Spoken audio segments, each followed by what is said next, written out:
right. Thanks, everybody. Good afternoon. We'll go ahead and get started. I'm Dean Luke, Professor of Economics and Director of the Natural Resources Program at the Ostrom Workshop. And so on behalf of IU and the workshop, welcome to what is the first annual Ostrom Lecture on Environmental Policy. And it's going to be given by Dr. Terry Anderson, who you've already met. And yeah, let's have a big applause for Monica and your eyes. Our speaker tonight is a very distinguished economic scholar. His lecture, Who Owns the Environment? Lessons from the Legacy of Elinor Ostrom, promises to explore both the future of environmental policy and its historical past. And it's a path that has strong ties done to the work done here at IU by Elinor Ostrom and her collaborators. Terry is currently the Nault Senior Fellow at the Hoover Institution at Stanford University and the Dunn Distinguished Senior Fellow at PERC, the Property and Environment Research Center, where he was formerly the Executive Director. And there he directed that organization and its focus on market solutions to environmental problems. He's one of the world's leading scholars in the economics of environmental policy, and in particular, one of the world's leading scholars in the economics of property rights and environment. He's the author of 37 books or editor, including Free Market Environmentalism, which I think is in 3 editions, and most recently, Environmental Markets. He has lectured at universities around the world. You can go to the Ostrom website and learn more about his scholarship. Beyond his impressive credentials and expertise, he has a very special relationship to me. He's been my mentor, my collaborator, and at Montana State University, a colleague for many years and a friend for over 3 decades. It was his Wall Street Journal op-ed in 1982 that led me actually to pursue economics and not law. Terry actually grew up in the small town of Bridger, Montana, where they were most proud of not being from North Dakota, where I grew up. And sport for him back in Bridger was and still is actually telling North Dakota jokes. But now is not the time for revenge, Terry. And before we start, I want to thank Lee Alston, Executive Director of the workshop, for his support and staff, especially David Price and Nelson Sturgeon for original arrangements. Our plan is to have Dr. Anderson speak for 45 minutes. Then we'll have questions for 15 minutes and a reception to follow in the Social Science Research Commons. The lecture is being live streamed and soon available as podcast. It would be great if you have a sign that you put it down so people behind you can see. That would be nice. And so now, please join me in welcoming Terry Anderson.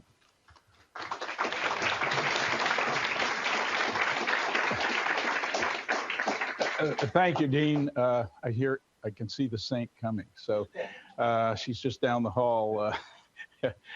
She travels with me all the time, and it's a good thing because she's always picking up the pieces. And so get ready. Here she comes. Make sure she comes in, Dean.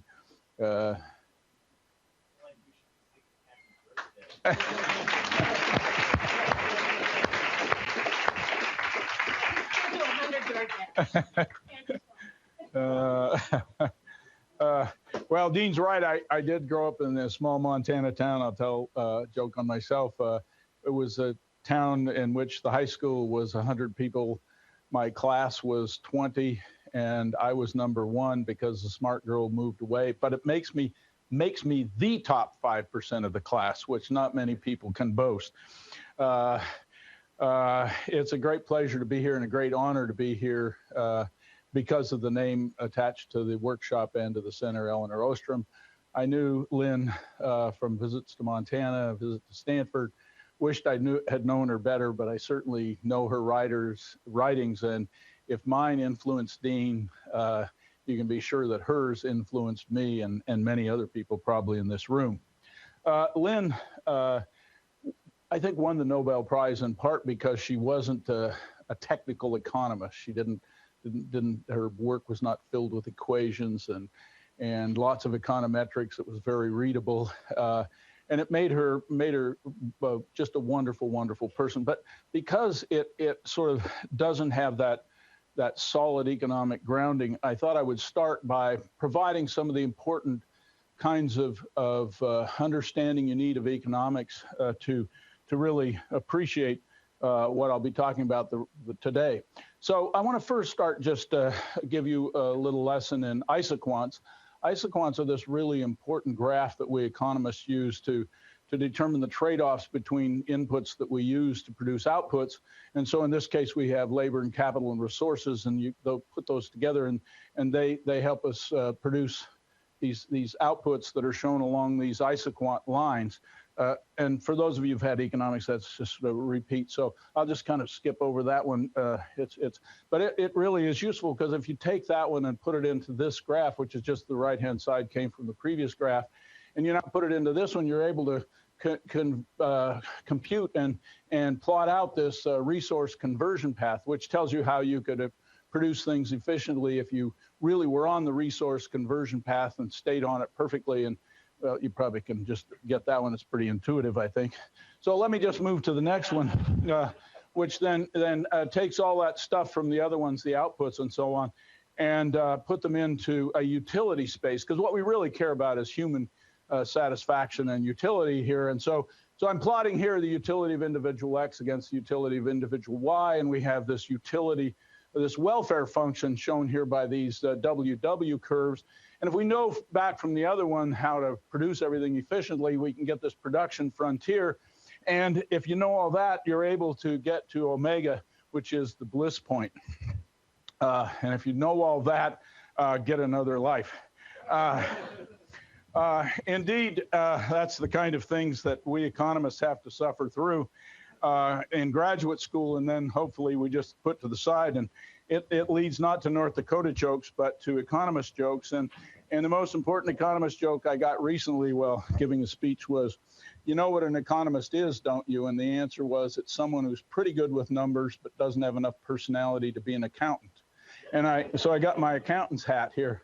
And there's something to this. I think economists, especially grad students who go through and get to omega and think they've, really, well, we know where the bliss point is, expect that a path will be beaten to our door, and people will just be there asking us, what's the omega?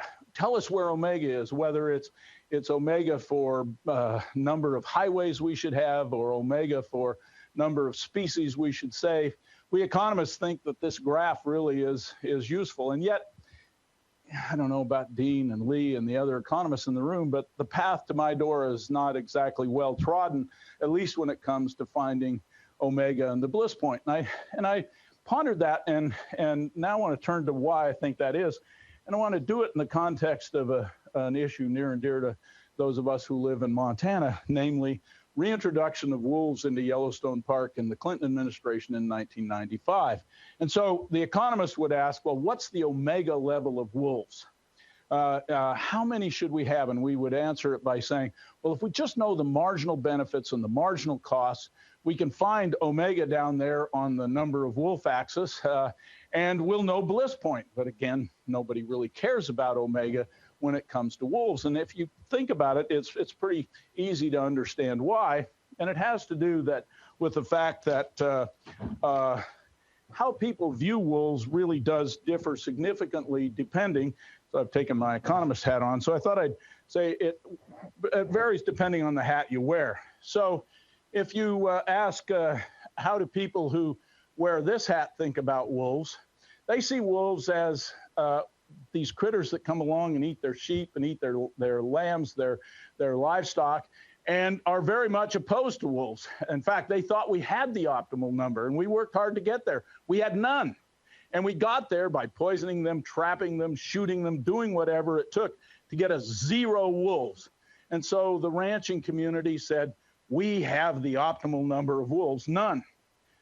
And you can understand if you're a rancher and you're thinking, gee, this is going to make life pretty tough, that wearing this hat makes you a bit opposed to wolf reintroduction. Or another hat that is sported around Montana a lot is the hunter's hat. Now, hunters didn't like wolves, not because they wouldn't provide something to hunt, but more because wolves came in and were brought into Yellowstone, and they looked around, they said, hey, there are a lot of elk out there.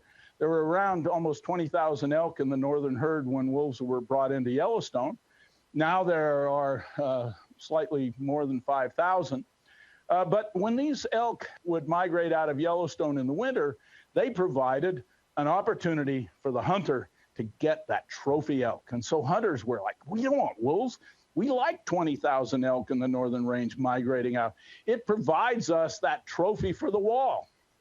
And so once again, you can imagine, and if you think the hunters as individuals cared a lot about this or opposed it, imagine what the guides and outfitters thought. Their businesses depended on this.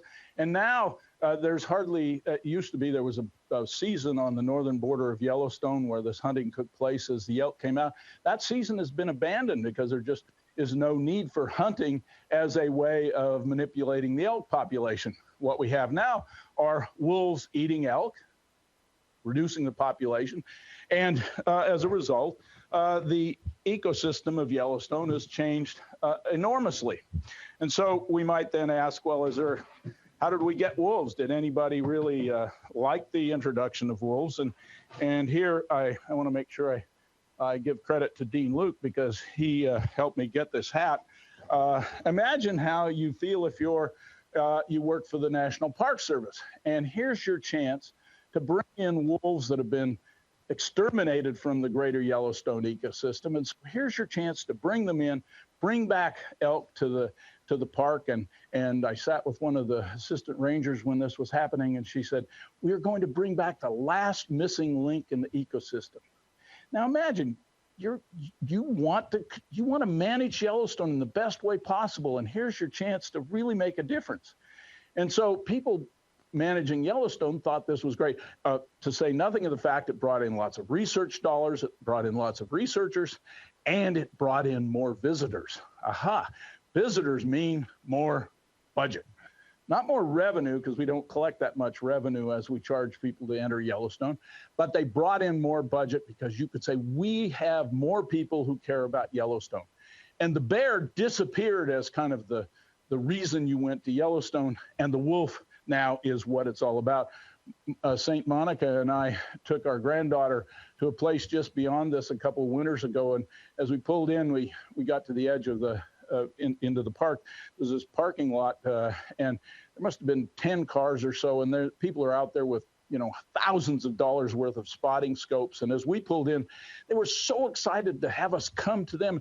Let us show you wolf number. And they know these wolves by number. So this is wolf number 368. And if you look through the spotting scope in the upper right-hand corner at that far ridge, and this is like 1.5 miles away, you can see a speck. And they were just so excited to be in Yellowstone Park, seeing wolves in their environment. And so, here's a group of people who were really pretty excited about that. And finally, I want to put on my last hat, my environmentalist hat, one that I do wear because it absorbs sweat and covers the bald spot. I once was with my son going out on the beach, and I said, I looked down, he didn't have a hat on. I said, what do you have for your head? And he looked up and said, hair? Well, I don't. So what about environmentalists? I mean, they led this charge. The National Wildlife Federation and Defenders of Wildlife led the charge to bring wolves back to Yellowstone. And they did so, again, thinking, we're bringing back a link in the ecosystem that's been gone. Well, we end up then with this big pile of hats in the middle. And the question is, how do we balance amongst all these? How do we know whether 0 was the right level, or now there are some 750 wolves in the greater Yellowstone ecosystem? Is that the right level? Do we have the right number? Should we get more? Should we have fewer? Should we have more hunts of wolves to reduce that population? That battle goes on and on. And so all of this came from the top down, and it really created a lot of acrimony. And I want to just explain for a second why this acrimony isn't always the best thing, and why we sometimes get results we'd rather not have.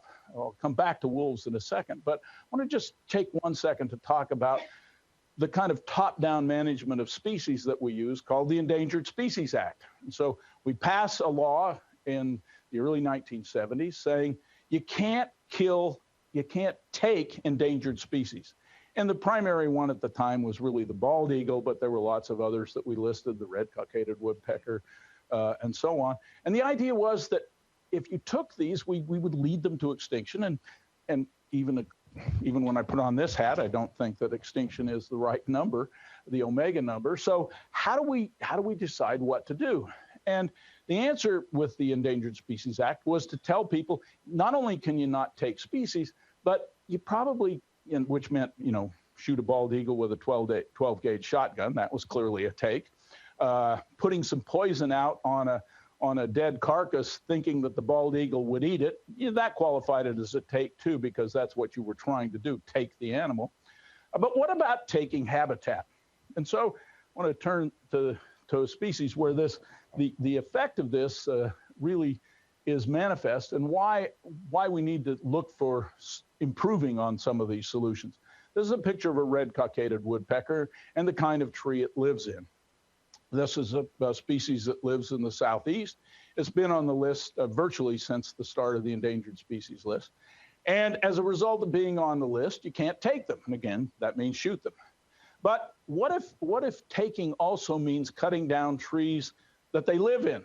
Well, again, if there's a nest in a tree, a cavity of a tree, and you cut the tree down, then, and especially if you do it because you knew the bird was there and you'd like to get rid of it, that's a take.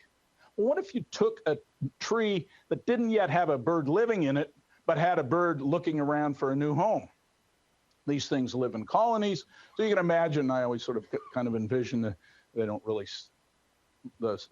sit on telephone wires, but just imagine that you have a bunch of them on a telephone wire and they're all saying, hey, that looks like a nice place to live. Why don't we start a new subdivision? Well, if they do that, it means your land will be regulated because it's now endangered species habitat. What might you do? Well, one thing that a couple of economists predicted might happen, one of them is Dean Luke, who is now here, and his then colleague at North Carolina State, Jeff Michaels. They said, well, maybe that would induce people to cut trees sooner. That is, if a bird is looking to move into your property, maybe you should make sure there's no place for them to move. And if you cut an old growth tree, that would be a take. But if you cut a sapling, that wouldn't be, because they couldn't live in a sapling.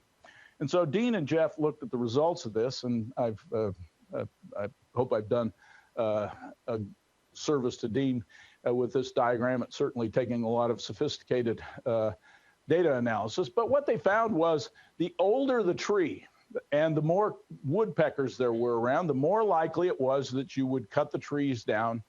And the fewer woodpeckers there were around, then the more likely it would be that you would leave the tree living. So the average age of growth, if there were no colonies around, the average age of harvest was over 60 years. And that's the sort of species that you'd like, the age species that you'd like. But if there were lots of colonies around, 25, then the age at which you cut trees nearly fell in half. And more than that, the most dense population in North Carolina, you were cutting them for pulpwood. Well, that's not what we wanted. And I think Lynn Ostrom's work got us thinking about how can we get away from not abandoning the Endangered Species Act per se, but thinking more about solutions that would not result in taking out trees that we really would like to be getting old, that would give us results that we really wanted, and that meant thinking differently. So Lynn's work, basically, as her book is entitled Governing the Commons, asked the question of what do you do when you can't build a fence? That is, I use that term because the build a fence is to say we've got the tragedy of the commons, something that economists, ecologists all think about. If the environment is open to access and we're going to destroy it, and we can't fence it, we can't somehow make it secure from the tragedy of the commons, then what do we do? And I think Lynn's answer to that question was, we build institutions. We build institutions. The Endangered Species Act could be part of that. But Lynn was more interested in how we as local individuals come together to build institutions that can work. And I've put together here a sample list of what Lynn has to say, and they're important for the examples I'm going to give you in a second. But obviously, if it's a stationary resource, it's much easier to form a management regime around. And if it's easy to measure and monitor what's going on, it's pretty easy to create a management regime. if these species don't move beyond boundaries, it's pretty easy. On the other hand, if all those things don't exist, then it's much harder. So if we're talking about fish in the open ocean, they get to swim wherever they please, and it's pretty hard to fence them. It's pretty hard to know whether there is a fleet from some other country coming in to harvest those fish. You've got to monitor that.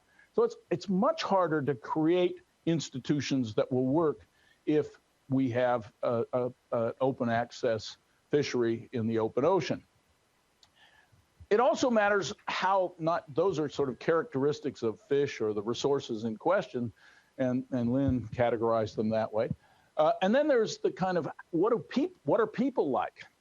And in that case, she said, well, if we have a small group of people who are really caring about and influenced by this, then being able to form and build institutions that work is going to be much easier.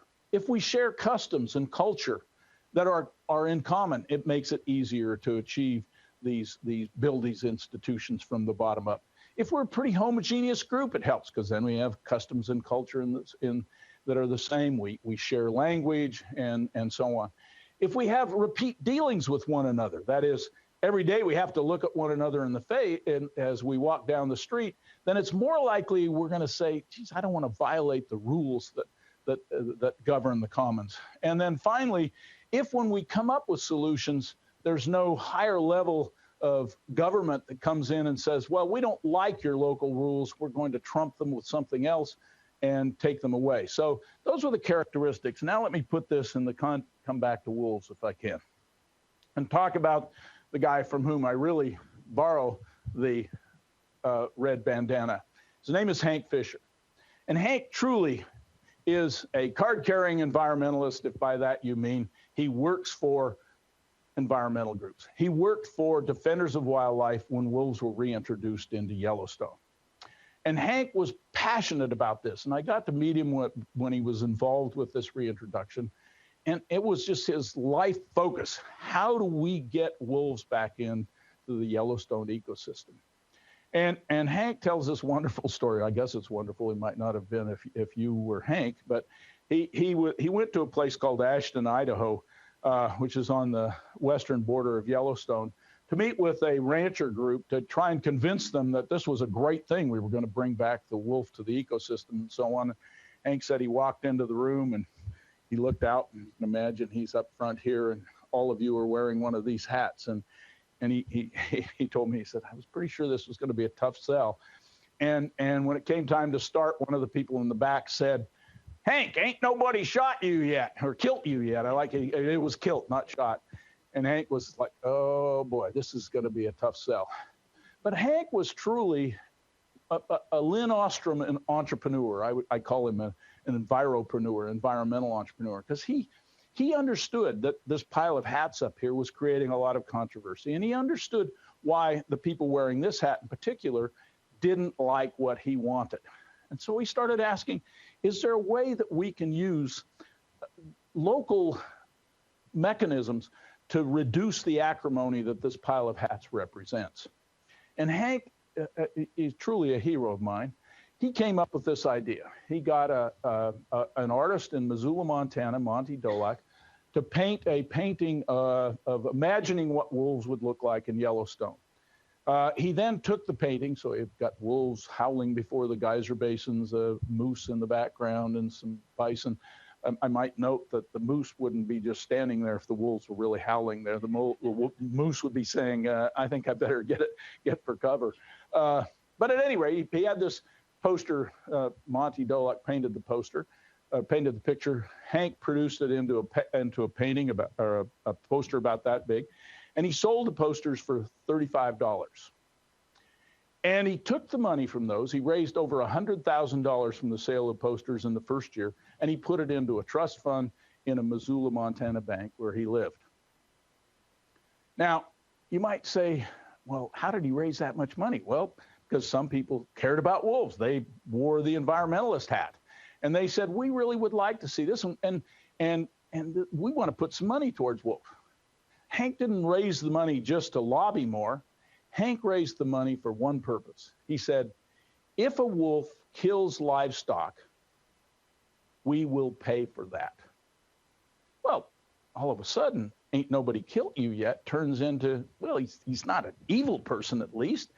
He's willing to pay me if the wolves come and eat my calf or my lamb. Now, if I go, I don't want to back up to the PowerPoint, but if we go back to some of the points Lynn made, one of them was repeat dealings. He knew he was going to confront these people over and over again. He didn't dare renege on this. He had to be sure that when somebody said, a wolf killed my lamb, that a check was in the mail. Now, he was sanguine enough to know, smart enough to know that you don't want to just go out there and send checks to anybody who claims that there was a wolf kill, right? You turn out 100 cattle into the woods in the spring, and you round them up in the fall, and you put out 100 and only 10 come back, and you say, well, pay me for 90. Hank said, you know, that could create some problems. So Hank went to the Department of Livestock in Montana. So these are people who you'd expect to be in the back pocket of the ranchers. And he said, I'll let you determine whether it's a wolf kill. You tell me it's a wolf kill, I'll write the check.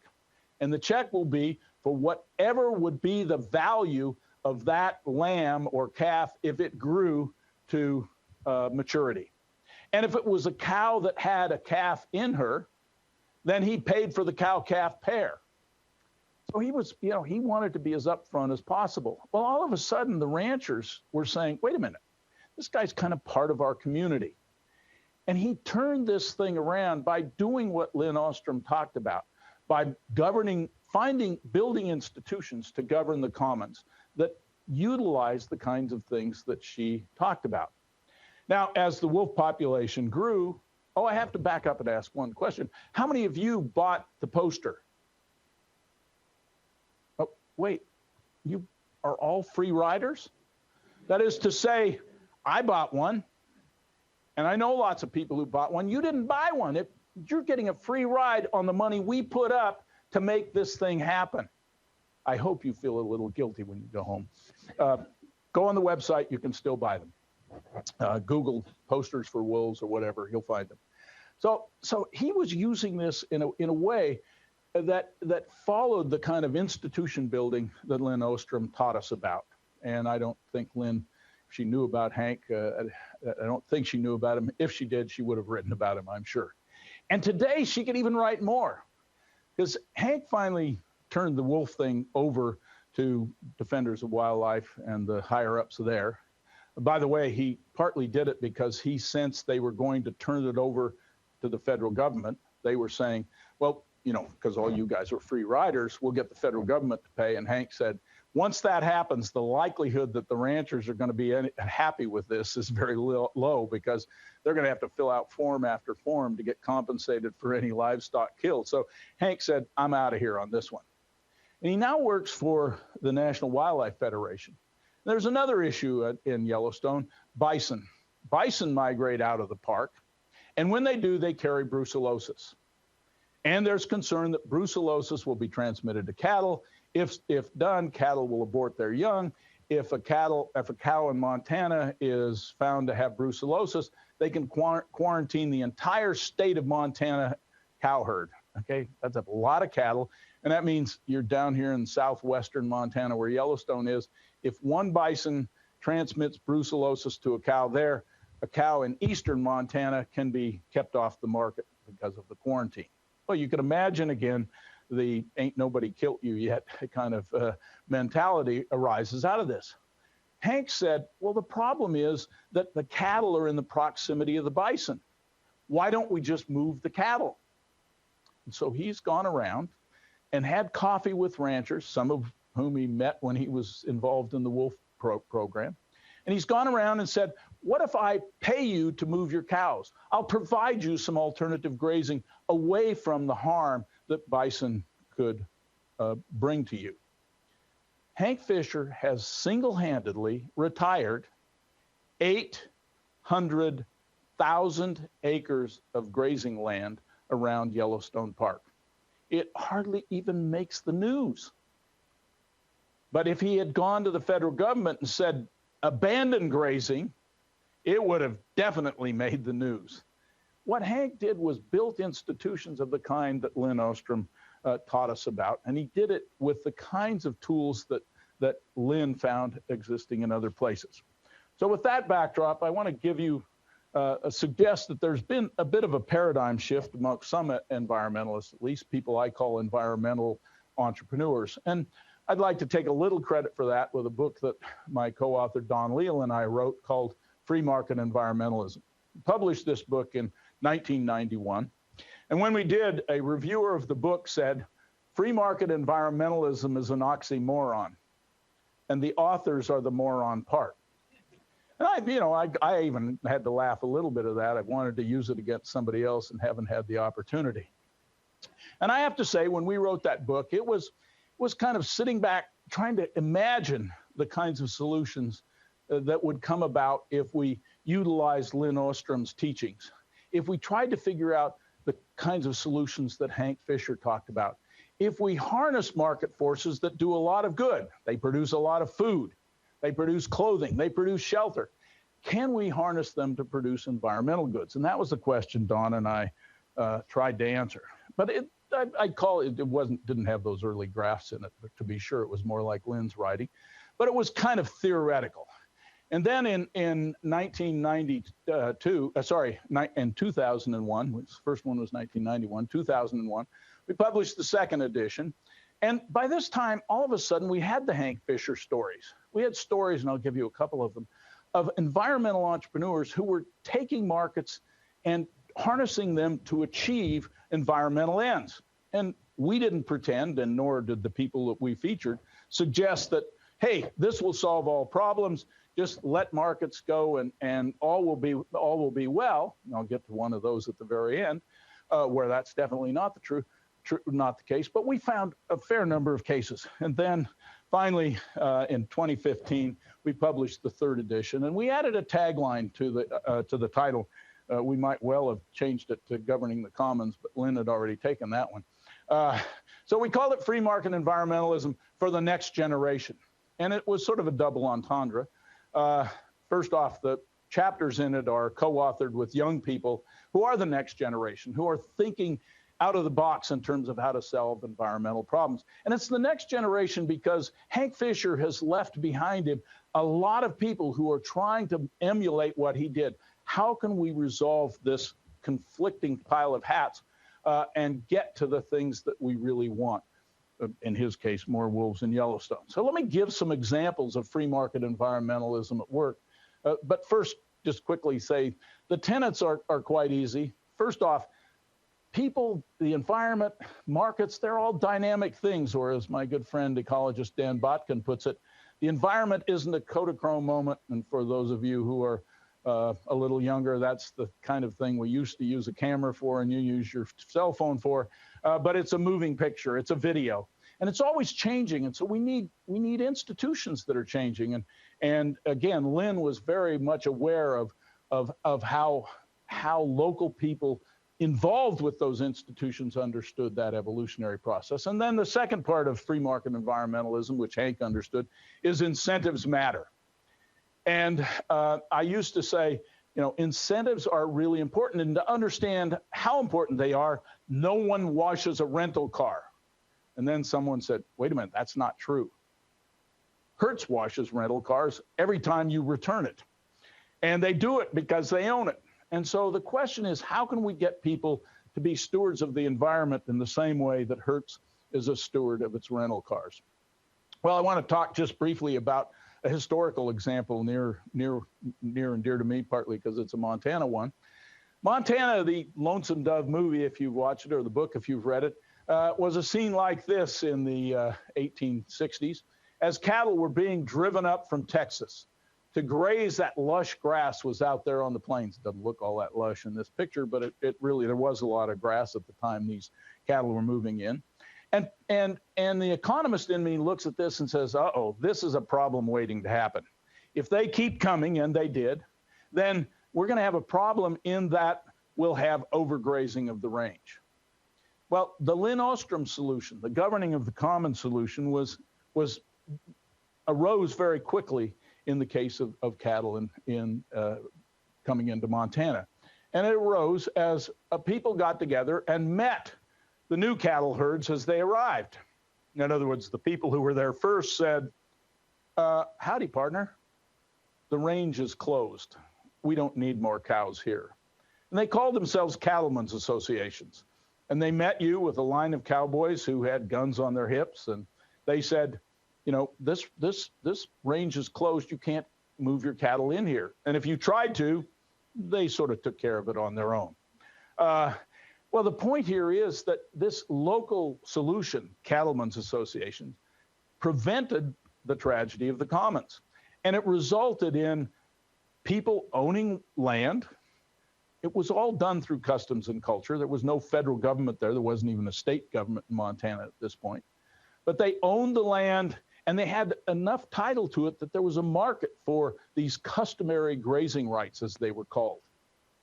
That system was a perfect example in a historical context of what Lynn was trying to teach us. Now, remember the last point I had on the slide? It said, as long as that can't be overturned by some higher level of government. So there was this very effective local solution to the problem of overgrazing. And then came, well, first came barbed wire. First, that supplanted cowboys who lived in line camps and made sure that there weren't other cattle brought into the range. Cowboys who lived in these line camps and shooed the little dogies over into the customary range where they belonged. And then we built barbed wire fences to help do this. But I want to get to this point.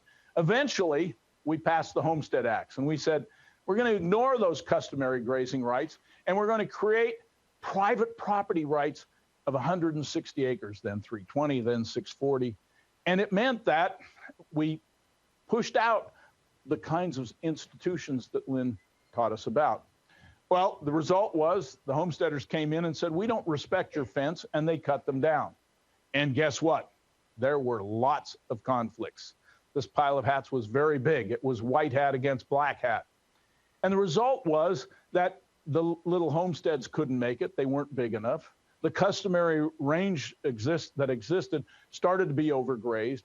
And it took a long time before that, and I won't have time to go into it, but I'm happy to in Q&A, before that eventually sorted itself out. But again, the example is an important one to illustrate Lynn's teachings. So I want to continue with the barbed wire story by now giving you some more modern examples. So this is a case I call bees and barbed wire. This comes from Bolivia, where a young couple who came to visit me in Montana and PERC, the institute that I am part of, came, and they were very interested in the problem of over-harvesting of timber in the cloud forests of Bolivia.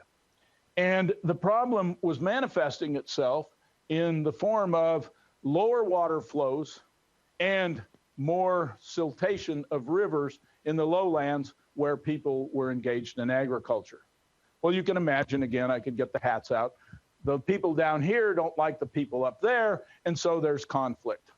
And so Terry and Nigel asked the question, how can we come to a solution to this? In Bolivia, you couldn't just pick up the phone and call the Department of Forestry and say, stop their logging techniques. You couldn't just march up there with the militia and try and do it.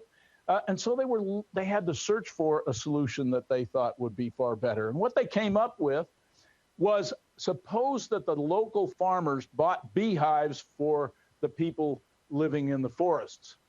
And they showed the people living in the forest they could make more money from beehives than they could from tree harvesting. And they said, we'll give you a beehive, and I think the initial offer was for every 10 hectare that you will protect from logging. Well, you're sitting there and you take their data and you say, I can make more money from this than doing that. Yeah, why not? And so they did this. And then the barbed wire comes in because there were still some questions about where the boundaries were. And so very much in the Lynn Ostrom kind of context, they went up with the people who lived there in these forested areas where the property rights and boundaries weren't all that clear. And they said, all right, let's agree who owns what.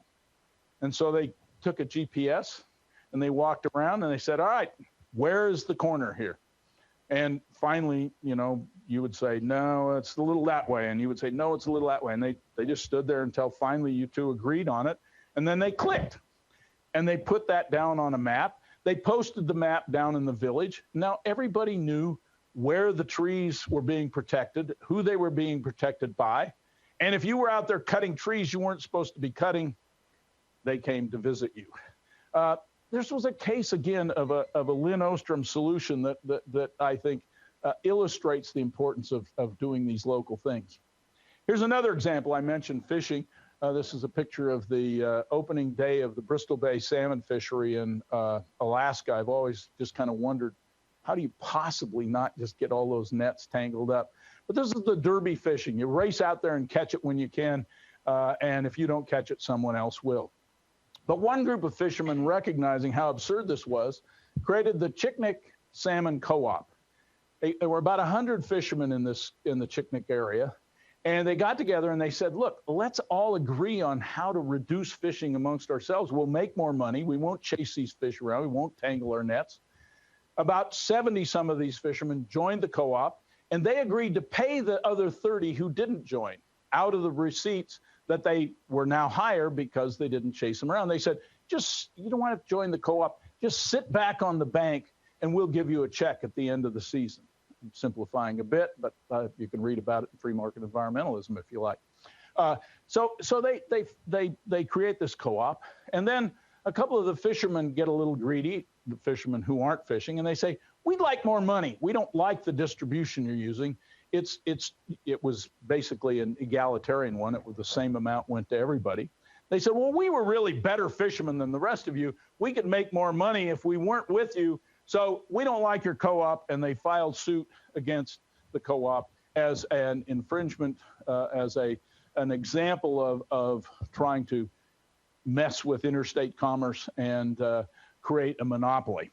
Well, the Alaska Supreme Court ruled in their favor, the fishermen who brought this case, and now the co-op's disappeared, and we've destroyed again what was a wonderful example of a Lynn Ostrom kind of institution building that was solving a tragedy of the fishing commons. And finally, before turning to the last, the solution to pollution. This is one of my favorite stories. Again, a kind of ground up Lynn Ostrom build institution story. This is the Tar-Pamlico Sound in North Carolina. Tar-Pamlico Sound was out of compliance with EPA water standards. And the question was what to do. Now, EPA was there saying, clean it up. And they were cleaning up as best they could, or at least as much as they thought they could afford. And they were the point sources, the pipes coming into Tar-Pamlico from a sewage plant, from an industrial production plant. And it still was not into compliance. And EPA was saying, get it in compliance or we're going to shut you down.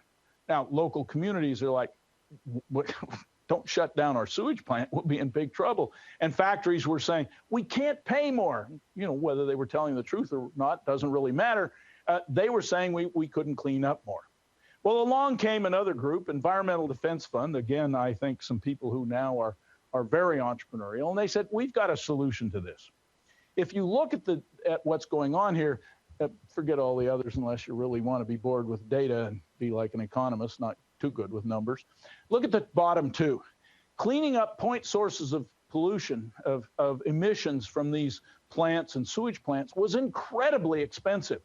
And yet a lot of it was coming from non-point sources, namely confined animal CFOs, missing confined animal feeding operations. Was coming from those pigs mostly. And the problem was that when it would rain, the sewage collection ponds around these huge pig farms would overflow and this stuff would dump into Tar-Pamlico Sound. But you could clean it up for next to nothing.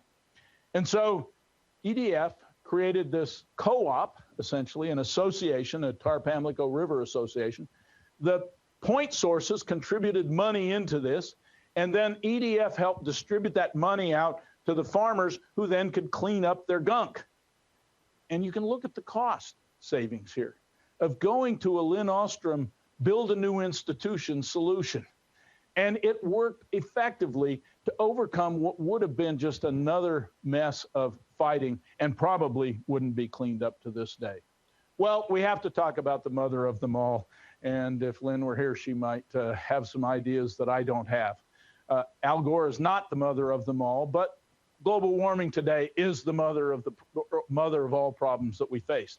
And if you go back to the list I gave you from Lynn and start asking, can this work? Can we resolve these problems? Can we set the carbon omega on the global level? Can we decide who's going to emit? Can we measure who's doing what? It's going to be all about politics. And I use this quote from Jeff Immelt, the CEO, at a meeting where I asked him, well, you know, how do we ensure that this isn't just another political grab by corporations? That was his quote. If you're not at the table, you're on the menu. And as soon as I heard that, I thought there's no hope for us really reducing carbon emissions by some federal mandate, be it a carbon tax or a cap and trade. And if we try and do it at the international level, think of that list from Lynn again, I'm pretty pessimistic. And so the question then becomes, what, if anything, can we do? And my answer is that we adapt, and be adept. We look for market signals that give us opportunities to make some changes. And already this is happening. There's a great headline about, will Napa Valley move to the Yellowstone Valley in Montana as a result of global warming? Well, I don't quite think that's going to happen, but there's already evidence that agricultural production is moving north into Canada out of North Dakota. All right, sorry, Dean. That wasn't a joke, actually, it was just a fact. So this movement is occurring because people are recognizing, because land is not as productive when it's warmed up, or is more productive in Canada, people are making adjustments. Water markets are providing a way to take into account the variations that occur in water flows that come about. And it's not a perfect solution, but it's a local solution that's much more in keeping with Lynn's work. And insurance and bond markets, I can talk more about snow derivatives if you want, just a financial term. The point of all this is Lynn Ostrom would have said, I think, I don't know how to solve global warming because it is not a case where we can govern the commons, the global commons, but we can look for more local solutions. Well, I want to end by, and you'll be happy that I'm ending probably, I want to end by suggesting that if Elinor Ostrom met one of my other heroes, Aldo Leopold, they would have found they had a fair bit in common. I love reading Sand County Almanac and other things that Leopold wrote, but I always look for quotes that fit well with the lectures I give, and there are many of them, so it's easy. And this particular, whoops, I hit the wrong button, quote I think is important here. And it captures, I think, a part of Lynn that maybe we don't really recognize. So Leopold said there's an anomaly in ecology, and it is the creation of two parts. One is the study of the human community, and in that he said that's sociology, economics, and anthropology, and so on. And the other is the study of plants and animals, the plant and animal communities, and so that's biology and other ologies in the sciences. But he said the fusion of the two will perhaps constitute the outstanding advancement of this century. Now, he wrote that in the last century, but I think it's still true. Can we somehow bring the human community, part of what we think about and is important, with the plant and animal community? Last night, I met Bernie Fisher, and he was telling me about coming to work at the Ostrom workshop after managing the Indiana forests. And he said, correct me if I'm wrong, Bernie, but he said, Lynn brought him down and talked to him and he said, but I'm a scientist. What do I know about these human institutions, the human community, I suppose might be a way of putting it. And she said, I need a scientist. I will bring you into the understanding of the human community. I would argue that indeed this fusion that Aldo Leopold called for in the 1930s it's happening, and it's happening in part to the work of Lynn Ostrom.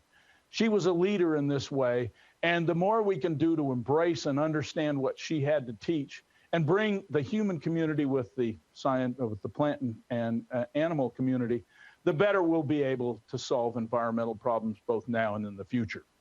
I will end by saying something I heard learned when I was the top 5% of my class in my speech class in that little school.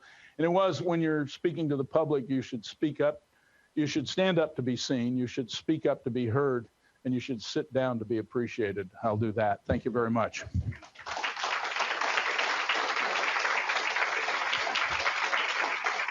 Thank you, Bill. So we'll go about 10 minutes for questions since we're a little behind. And if you don't get your question in, just follow us upstairs to the reception in the Social Science Commons, and you'll get one. You'll get a chance to ask a question, at least to Carrie, and not to the whole crowd, perhaps. But so I think we have a mic here. So if you have a question, you have a good voice, you can stand up and belt it out. I'll repeat it too. So I can bring the mic over to David. I gotta get out of here and go get caterers. Okay, I'll bring the mic. You were first in the queue, I believe.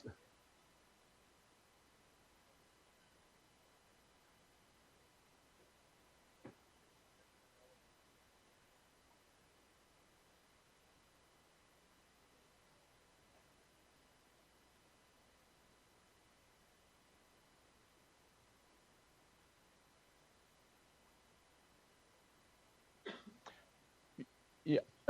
If I got your question correct, and I'll repeat it, and you can.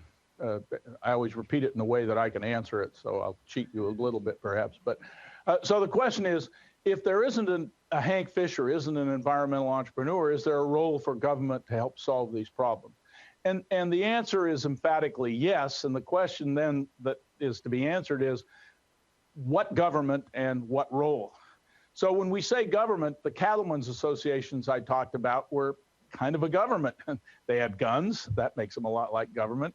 They said, you can't come in because we are here and we're saying you can't. The Chignik Salmon Co-op was a kind of government. They came together, they agreed, and they said, we're in, you're out. And they didn't let other salmon fishermen in. So that's kind of a government. Now, whether there was an entrepreneur in those cases who came up with this idea is another question that the kind of thing that Lynn studied. But they were a collective coming together, recognizing a problem. Let's call that what governments do. At other local levels, we get to towns, we resolve problems at town levels. It might be white-tailed deer overgrazing. Is there some way to come together to solve this? Or let me even take it below the town. Housing associations hire hunters, archers in particular, to come and shoot deer when they think there is too many, above omega. So we keep building up, and I think the important thing is to ask what level of government gives us the best solution. I think too often we say, well, let's just turn to the federal government. And we might have to. Dean has written about migratory birds. We have a treaty with Canada and Mexico, and we're part of it. That can't be dealt with very easily at the local level. These birds migrate from Canada to Mexico and in between through us. So that's a case where the federal government makes a lot of sense. If you're talking about a groundwater problem that's just right inside a state, then the state may be the best level. But definitely the answer is governments have an important role to play. And inside those governments, we want to find entrepreneurs who come up with innovative solutions. Professor Anderson, I came here today because someone linked me to an article that you wrote this morning that was pretty shocking to me. The article was climate change and human ingenuity. And I just want to focus on one thing that you say in there, which is that you say that contrary to what the consensus of climate scientists is, which is that business as usual is going to give us somewhere in the neighborhood of 4 degrees Celsius of warming by the end of this century. You say, contrary to that, that we shouldn't expect 4 degrees Celsius for more than 500 years. And the reasoning you give for this, and I love this. You have the temperature increase over the past century. You do a regression analysis, and you project that out into the future, and you offer that as your reason for thinking that we should expect 4 degrees in 500 years rather than somewhere in the neighborhood of 2100. Now, so my question for you, you are an economist by training. Am I right about that? Okay. Okay, so it seems to me that what you're suggesting in that article is that people should, sorry, let me back up just one step. It seems to me that the reason that climate scientists don't do that, what must be the right reason, is that they don't think that way of analyzing it produces the right result. And that's the consensus of the experts. You seem to be suggesting that people should reject what the scientific community is doing on the basis of this little regression analysis that you offer in this article. Is that what you're saying? Yeah. Yeah. So the climate debate is largely focused on estimates by climate models that predict the 4 degrees Celsius. And those models are created by people who know more about climate than I do, but they are models. The regression referred to by this gentleman was a regression based on data. And all I did with a couple of friends was take the data on what's happened with temperatures and ask the question of what do we know has been happening? And the answer is we know that it hasn't been 4 degrees. Now, it may be that there's some change that will occur in the very near future that will change that line from the one that's in the article. I'd be happy to provide anybody who wants one a link, and ratchet it up to the 4 degree Celsius. So it was simply a matter of me saying, these are the data and those are the models. Now, I don't pretend that the data are going to be correct all the way into the future. I didn't say that in the article. I just said, if we take action based on the data, it'll be a different kind of action than we take based on models. Now, with that said, I certainly have never said, don't worry, be happy, nothing will happen. I will be happy to take other people too, because unless we want to, I don't know what the queuing system is here, but so where was I? So I've never said, don't worry, be happy. I have said that there's no data, there are no data to suggest that we as human beings are in danger of disappearing from the planet. The actual,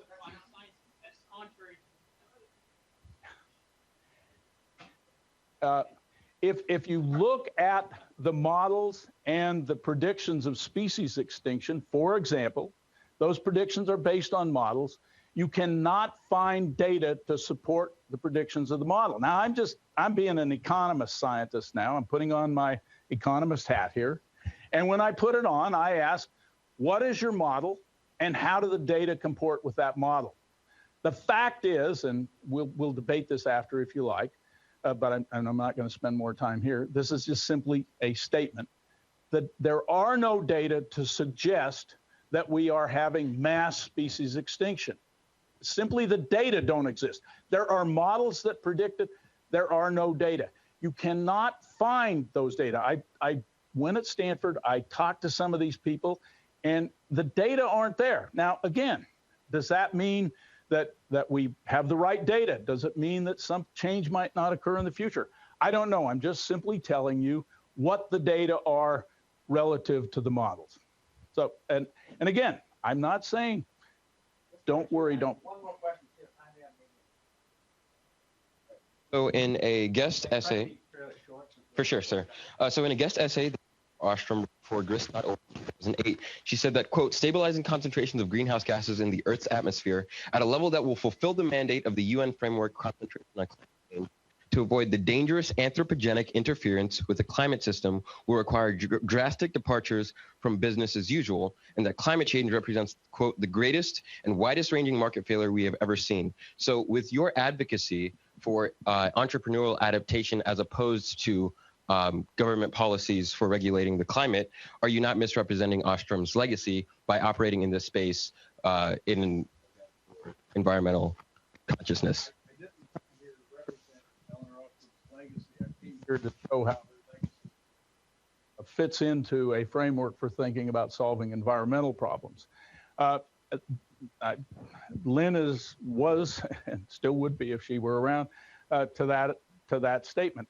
I quite honestly am agnostic about the climate scientists. I don't dismiss it. I simply ask, what are the data? The point I made before.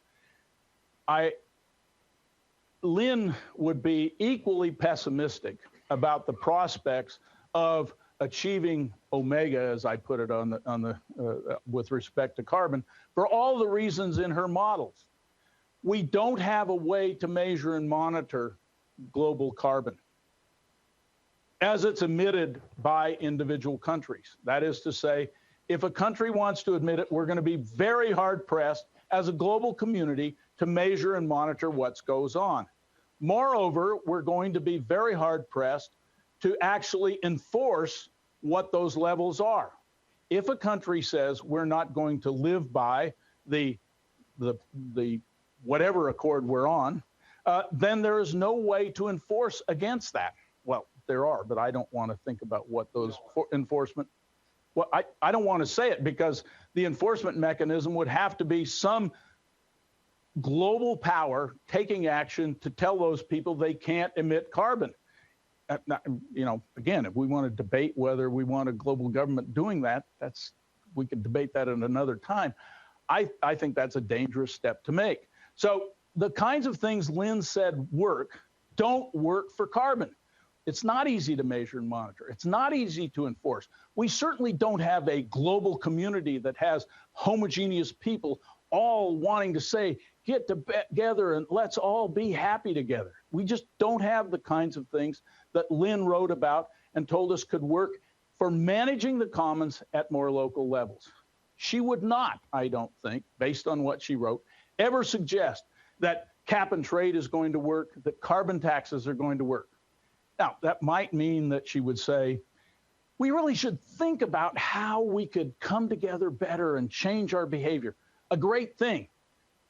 Join the church and try to do that. I mean church with a small c. Join your church and try to do that. I applaud you if you can make people come together and somehow fit into the Ostrom model at a global level. I don't think that's going to happen in my lifetime, but I'm old. And therefore, I look for more local solutions. And I think adaptation, I think water markets that reflect the price and value of water will take us a long way to dealing with how climate affects water supplies in the places we live. Again, that's an Ostrom kind of solution. So we're over time for this room. We have a reception waiting. I'm here. Come on up. And we'll follow upstairs. Thank you all for coming. And thank you, Terry, again for lecturing.